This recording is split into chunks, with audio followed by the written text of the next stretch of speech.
নমস্কার। এক নজরে দেখে নেব আজকের রাজ্য বাজেট। কি পেল রাজ্যবাসী, কতটা দিল আমাদের পরিবর্তনের সরকার। 22 জুন 2026-এ অর্থমন্ত্রী স্বপন দাশগুপ্ত মহাশয় বিধানসভায় পেশ করেন এই সরকারের প্রথম বাজেট। বাজেটে কল্যাণমূলক প্রকল্প, কর্মসংস্থান এবং অবকাঠামোর উপর বিশেষ জোর দেওয়া হয়েছে। সবচেয়ে বড় ঘোষণাগুলোর মধ্যে রয়েছে অন্নপূর্ণা যোজনা। এই প্রকল্পের জন্য প্রায় 36,000 কোটি টাকা বরাদ্দ করা হয়েছে। এর মাধ্যমে রাজ্যের মহিলাদের আর্থিক সহায়তা দেওয়ার পরিকল্পনা নেওয়া হয়েছে। এছাড়াও রাজ্য সরকারি কর্মচারীদের জন্য বড় সুখবর এসেছে। বাজেটে ডিয়ারনেস অ্যালাউন্স বা ডিএর 20% বৃদ্ধি করার কথা ঘোষণা করা হয়েছে, যার ফলে লক্ষাধিক সরকারি কর্মচারী এবং পেনশনভোগীরা উপকৃত হবেন।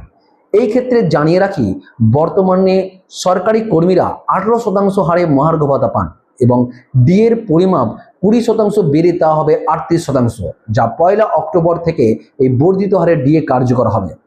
ডিএর 20% বাড়লেও এখনো তা কেন্দ্রীয় সরকারি কর্মচারীদের সঙ্গে সমান হয়নি। কেন্দ্রীয় কর্মীরা 60% হারে ডিএ পান। সেই হিসাবে পশ্চিমবঙ্গের সরকারি কর্মীদের ডিএ কেন্দ্রের সঙ্গে ফারাক এখনো 22%। এরই পাশাপাশি প্যারা টিচার, আশাকর্মী এবং অঙ্গনওয়াড়ি কর্মীদের মাসিক সাম্মানিক 5,000 টাকা বৃদ্ধির কথা ঘোষণা করা হয়েছে। মিড ডে মিলের রাঁধুনিদের জন্য রয়েছে 1,000 টাকা ভাতা বৃদ্ধির ঘোষণা। সেই সঙ্গে প্রাথমিক বিদ্যালয়ে মিড ডে মিল পড়ুয়াদের বরাদ্দ বেড়ে করা হয়েছে 10 টাকা।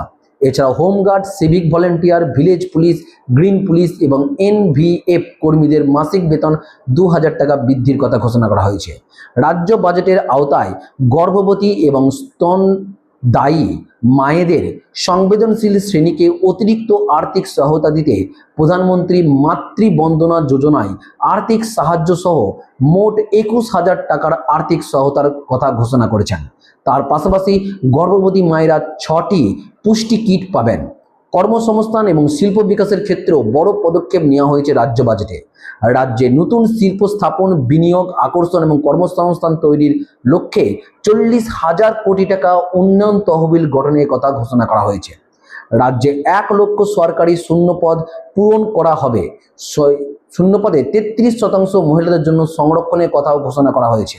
সব মিলিয়ে 20,000 নিয়োগের প্রস্তাব রয়েছে পুলিশে এবং 50,000 শিক্ষক এবং অধ্যাপক নিয়োগের প্রস্তাব রয়েছে, যা এখানে 10% অগ্নিবীরদের জন্য সংরক্ষণের কথাও ঘোষণা করা হয়েছে। পরবর্তী ভিডিওয় আমরা জানব এই রাজ্য বাজেটে কি কি নতুন প্রকল্প চালু করা হলো। ভিডিওটি ইনফরমেটিভ হলে লাইক, শেয়ার ও কমেন্ট করতে ভুলো না। পরবর্তী ভিডিওয় আবার দেখা